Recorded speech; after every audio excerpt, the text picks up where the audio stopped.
Parolas Varsovio, la naskiĝurbo de Esperanto.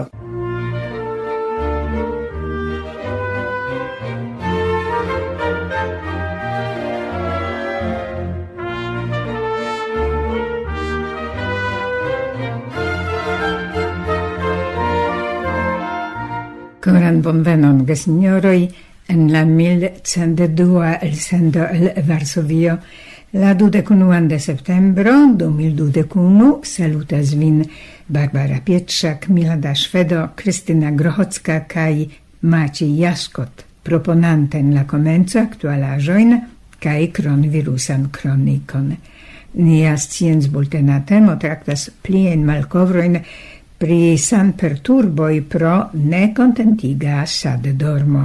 La lastsabata decido de la komitato DUEA contracte transdonas la zorgon pri libroservo kaj kongresa fako al ECI en Slovakio.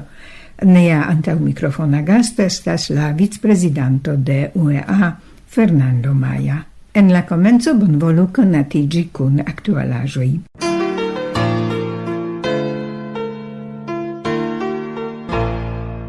En la unua duono de la nuna jaro 232,000 eksterlandanoj ricevis laborpermeson en Pollando. Tio estas je 34,000 pli ol en la sama periodo de la antaŭa jaro.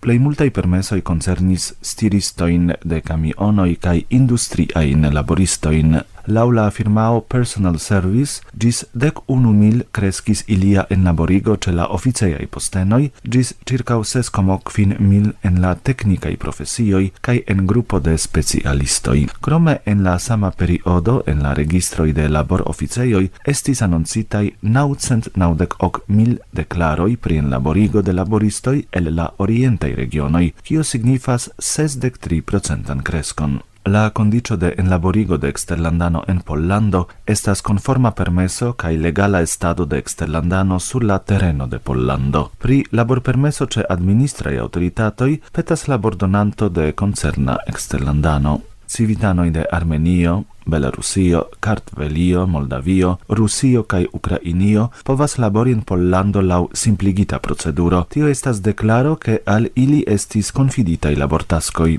La condicio estas ke la enlaborigo ne superos 6 monatojn en la daŭro de 12 sekvaj monatoj kaj ĝi ne koncernas sezonlaborojn.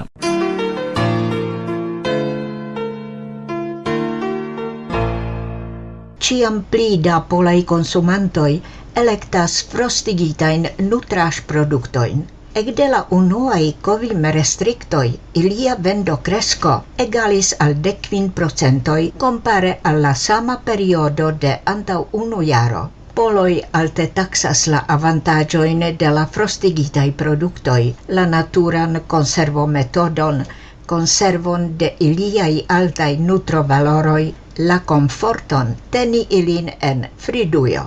Laŭ la raporto de Gemius, poloj ĉiujare aĉetas 92 milionojn da kilogramoj da frostigitaj nutraĵoj. Ili troviĝas en la menuo de preskaŭ 70% de hejmaj mastrumejoj.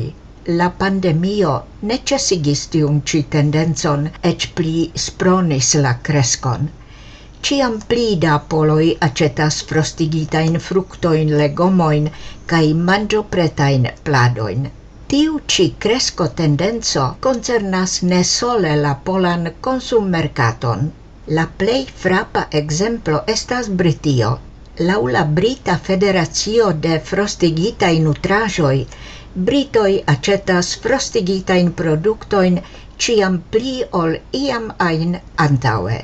Pasintjare la britaj klientoj elspezis kromajn 872 milionojn da pundoj por diversspecaj frostigitaj nutraĵproduktoj. Tiu ĉi sektoro estas en Britio la dua plej bone evoluanta nutraĵkategorio krom alkoholaĵoj.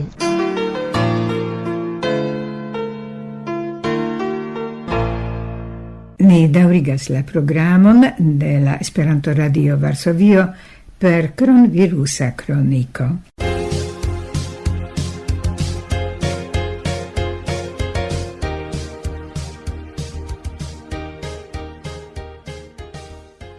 Danlando kiel la unua Europa lando decidis pri plena forigo de ĉiuj restriktoj enkondukitaj lige kun la kronvirusa pandemio. Kiel informis politico.eu, la decido estis alprenita fine de aŭgusto. Pravigis ĝin la konstato, ke kronviruso ne plu estas esenca minaco por la socio, kio ligiĝas kun alta elcento de la vakcinitaj personoj. Oni konstatas krome maloftajn seriozajn malsamkazojn kaj mortojn. Ekde la 13 de aŭgusto ne plu validas en Danlando la devo uzi maskojn en la publika transporto. Preskaŭ la duono de poloj, 49%, ne volas plian fermiĝon kaŭzitan de COVID-19 kaj estas kontraŭ eventualaj pliaj sanitaraj rigoroj en la kazo, ke signife kreskus la nombro de malsaniĝoj. Inter ili eĉ 29% estas firme kontraŭ tia solvo. Por eventuala envivigo de laŭvica fermiĝo estas 40% de la respondintoj, inter kiuj 15% plene subtenas tian solvon.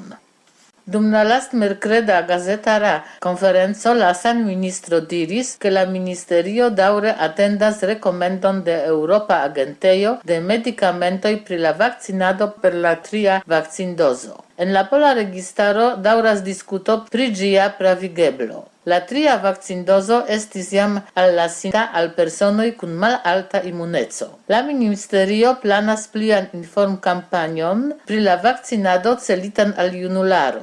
Laŭ donitaĵoj de la sama konferenco jam 34,4% de gejunuloj 12-18-jaraĝaj ricevis vakcinojn. La Kanada arkidiocezo Moncton malpermesas al kredantoj, kiuj ne ricevis 2-dozan kontraŭ-koviman vakcinon, publike manifesti sian religiemon kaj partopreni iujn ajn religiajn eventojn. Tio validos ekde la 22 de septembro. Kiel la motivon la loka arkiepiskopo prezentis la deziron de la kanada registaro, ke la nombro de personoj ricevintaj 2-dozan vakcinadon egalu al 90%.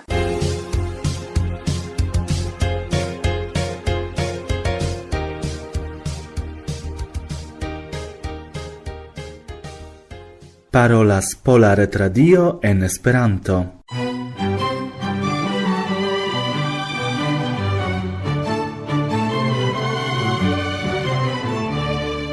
Ciam pli da novej pruvoj elmontras seriozajn neurologiajn kaj emociajn konsekvencojn, kiuj ligiĝas kun nesufiĉa dormokvanto.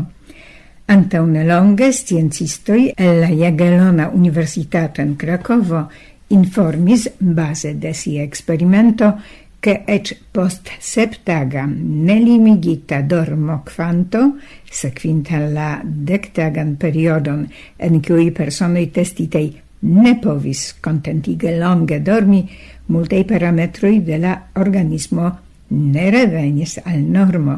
Daŭre perturbita estis la elektra aktiveco de la cerbo kaj ankaŭ la kapablo solvi intelektajn taskojn.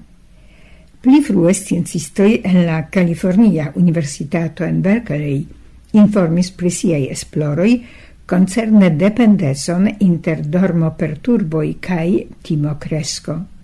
Ili ekzamenis grupon de 10 sanaj personoj serĉante ligon inter la dormokvalito kaj nivelo de timo. Pruvis ĝian ekziston skanaĵon de iliaj cerboj. Personoj kiuj dormis nekontentige, la sekvantagon manifestis pli grandan timonivelon. Ĉiuokaze sciencistoj elmontris la novan funkcion de la dormo, pli precize de ĝia profunda fazo NORO-MO. Ĝi nome influas malaltigon de la timonivelo pere de reorganizo de neuronaj konektoj en la cerbo. Tiel, laŭ neurobiologo Matthew Walker, profunda dormo se regula eficas kiel natura kontraŭtimo senta rimedo. La usonaj ekzamenitoj estis subigitej al 2 eksperimentaj sesioj. Dum la unua ili rigardis videaĵojn, kies celo estis elvoki emociajn reagojn. La unua okazis matene post la sad-dorma nokto. La alia, la sekvan tagon post nocto, pasigita en laboratorio dum kiuj testitoj legis, rigardis filmojn, distris sin per tabulludoj. Post ciu sesio sciencistoj mezuris timonivelon de la partoprenintoj de l'experimento helpe de psicologia testo. Lau acquiritei resultoi, ec ce 70% de personoi, senigite je dormo, la timonivelo superis soilon, kiu rolas kiel diagnoza criterio por timoperturboi. Sekvis tion la cervotestado helpe de funkcieca magneta resonanco. Ce personoi nesad dormintei, la cerboregiono respondeca pro controlo de timosento restis malpli activa, dum la alia respondeca pro emoziei ragoi iris pli activa. Sciencistoi ripetis l'experimenton, kiu confirmis che malpli grandan maltranquilon sentis tiui personoi, kiu giuis la plei long dauran fason de profunda dormo, dum ec etei perturboi en la dormo dauro malfavore influis la timonivelon. Ilia opinie tio povas havi gravan socian signifon, char la evoluintei landoi suferas en siei socioi rectan epidemion de sendormezzo cae timoperturboi. La acquiritei conoi pri la gravezzo de no-ro-e-mo dormofazo povas esti utiligitei por prilaboro de la tiel nomata nefarmacologia profilacto.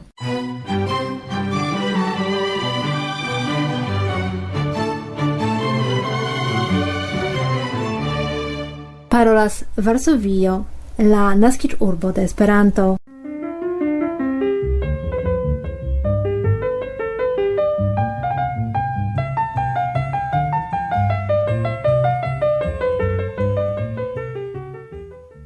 Lastsabate la comitato de UEA dum sia reta consido acceptis per 31 vocioi ce 8 contrauai cae 6 sindetenei la decidon de UEA estraro pri contracta transdono al ECI en Slovakio ecde venonta jaro, ecde 2020, la administradon de universalei congressoi cae funcciadon de la libroservo. Kun laŭe bezona movo de ĝia historio je Slovakio, tio estas klare eksplikite. Pri la decido informis tuj Libera Folio, la informo aperis ankaŭ ĉe sezonoj ROU, kaj pro mesaĝo de Korženkov en la listo UEA membroj, la afero estis ankaŭ tie. Tiu decido estas graveda je sekvoj por la tuta Esperanto-komunumo, focusita circa UEA, kial tiu ci decido ne estis komunikita en la formo de la gazetara komuniko de UEA. Efektive, Barbara, la afero estis komunikita antaŭ tio, ĉu ne? Do la komunumo estis avertita per gazetara komuniko, kaj kompreneble tiuj movoj estas publikaj pro tio ke ili okazas dum la komitat kunsido. Do la komunumo entute estis informita pri la komitat kunsido. La komitat kunsido okazis publike pere de la kanalo de UEA en YouTube, UEA Viva. Do ĉiuj membroj fakte havis la rajton kaj okazon realtempe informiĝi pri ĉio. Dankon pro tiu ĉi ekspliko, tio estas evidenta afero, sed por mi, laŭ mi, tia decido, se jam alprenita, devus havi formalan, ec mallongan formon de gazetara komuniko. Char ja ne ciui sekvis, ne ciui pri cio sciis, ĉu ne? Ankaŭ estas tiuj membroj, al kiuj la aferoj alvenas eble ne tiom rekte. Ankaŭ estas tio, ke fakte la laboro ankoraŭ daŭras. Do ni fakte faris kelkajn paŝojn. Koran dankon, ĉar mi volas referenci al tio, sed mi ankaŭ ŝatus ke ni retroiru, ĉar tio povas ŝajni iom maltrankviliga aŭ eble nekontentiga por iuj membroj de la asocio, ĉar fakte la decido estis farita, sed sendepende de tio, antaŭ la konsido, aperis en la komitata listo ankaŭ iuj voĉoj, kiuj por mi sonis iomete, ni diru, iom maltrankvilige, ĉar tie kaj komitatano A el Usono, Hans Barklin, kaj ankaŭ komitatanino A de Bulgario, Mariana Evlogieva, esprimis siajn rezervojn pri la fakto, ke ankaŭ ilin ne atingis en maniero contentiga la agadoi circa la decido presentota alla comitato por la voĉdono. Por decido, Vaclin scribis recte plej consterna kaj disfastiginte estas la dubo ke UA ne ĝisfunde esploris siajn eblojn por kontrakto pri ekstera prizorgado de la libroservo kaj UKO, kaj Marianna laŭ mi estas logike unue aprobi servo provizanton kaj nur poste difini la kondiĉojn, sed ankaŭ, ĉar ĝis nun mi nenion konkretan scias, Comitatano A, pri la maniero kiel estis elektita tiu ĉi servo provisisto.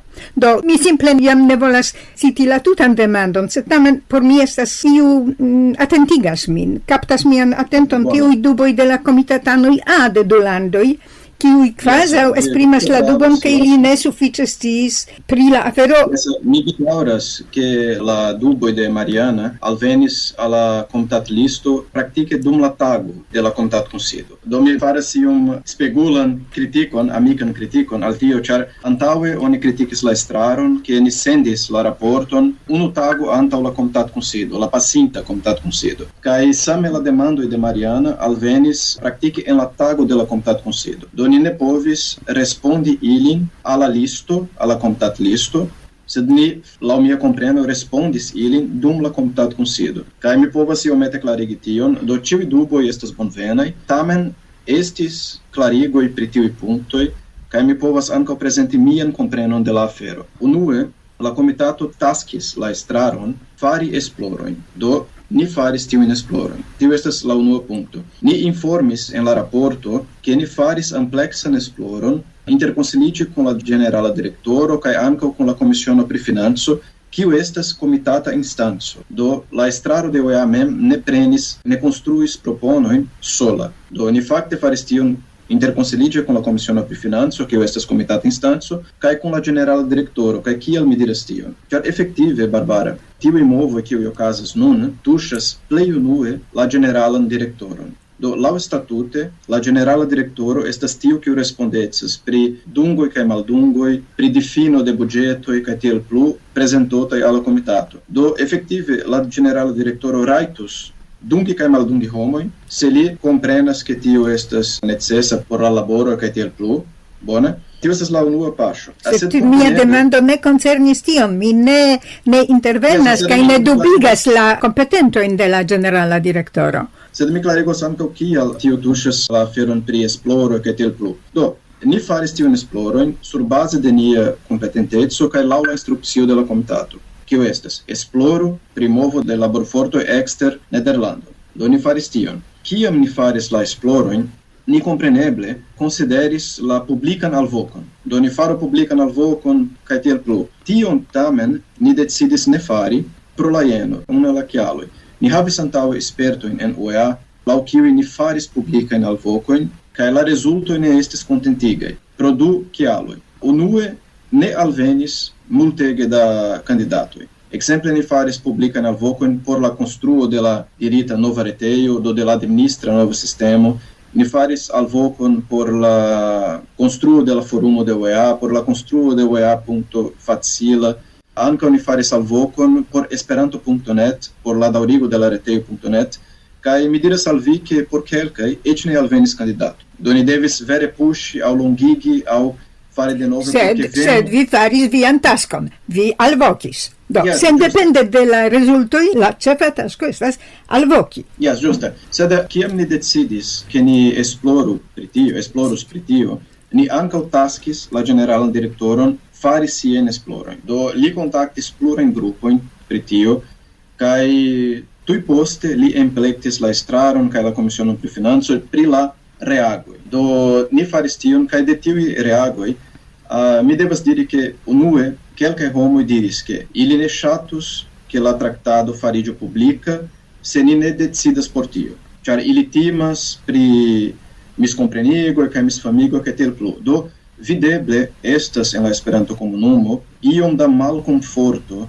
pri kiel homoj povas publike trakti la informoj. Do tio okazas, ĉar sufiĉe ofte naskiĝas miskomprenoj, polemikigoj, kiuj ne estas honestaj, etc. Do tio estas unu el la punktoj. Do ili petis al ni ke ni ne faru tion. Do estas homoj kiuj ne deziras kaj ili timas pri malamikeco, pri malkompreno kaj Sed tio estis membroj de la estraro, kiuj timis tiujn? Tute ne, estas homoj de la komunumo, kiuj prizorgas servojn kaj petis ke ni ne faru tion, ke ni ne parolu publike pri la aferoj, se ne estas decido progresigi la aferon. Do tio estas unu el la punktoj. Alia punkto estas, kiam ni komencis ricevi kelkajn proponojn, kaj ili estas de la plej fantaziaj ĝis la plej konkretaj. Do estas homoj kiuj proponis ke ni konstruu domon de nulo, ekzemple. Ke ni konstruu perfekte domon tiumaniere kaj tiel plu, kaj ni kun granda malavaro donis nian tempon analizi ĉiujn proponojn. Ankaŭ estas evidentaj proponoj, ekzemple, pri retbutiko de Flandra Esperanto-Ligo. Ni kontaktis ilin, do ni traktis kun ili por kompreni, ĉar temas pri unu el la plej bonaj grupoj kiuj povus zorgi la aferon.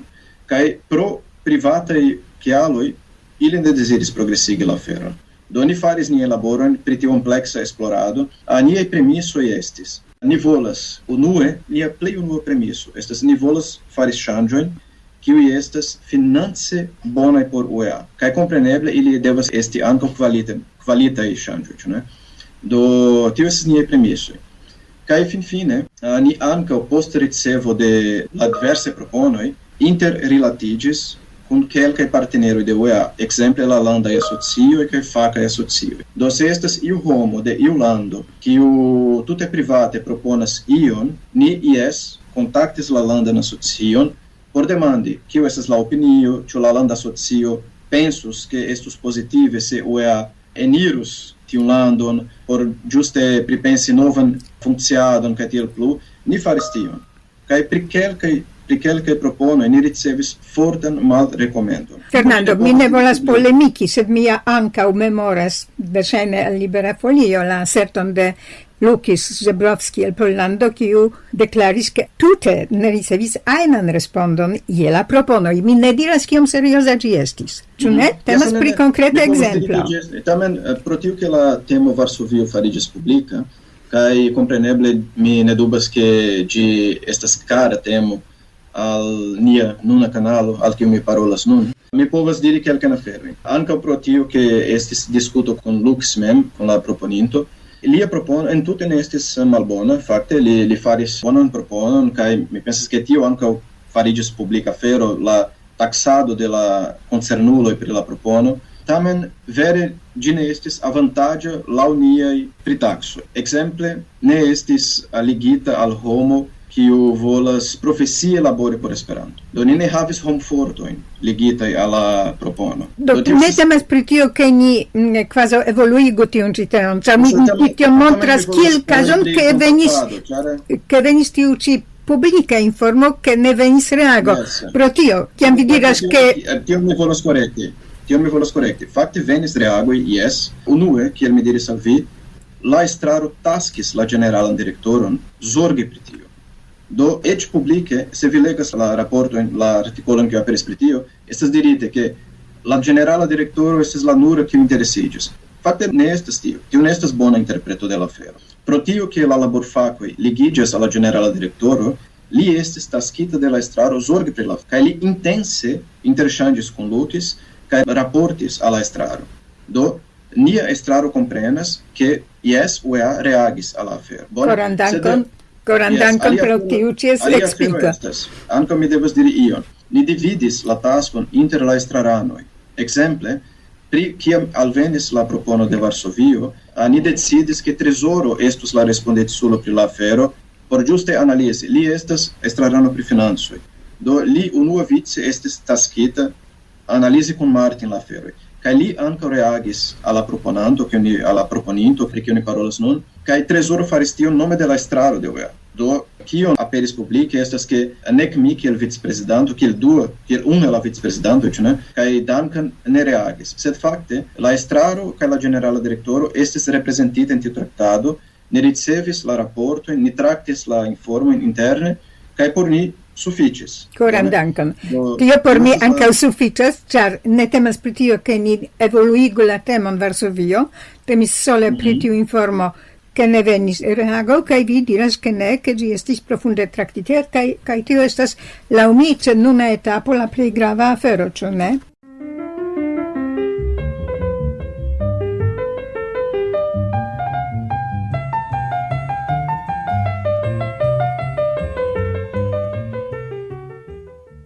La antaŭmikrofona gasto de nia hodiaŭa elsendo estis la vicprezidanto de UEA, Fernando Maya, sed nia renkontiĝo antaŭmikrofona ne finiĝis. La daŭrigon de ĝi vi trovos en nia plej proksima Esperanto elsendo, sed nun finiĝas nia marda programo el Varsovio. Ne avaru viajn komentojn kaj opiniojn, ne forgesu pri la donaca subteno de nia redakcia laboro, pro kio ni anticipe dankas, kaj dume diras al vi ĉiuj ĝis la raŭdo.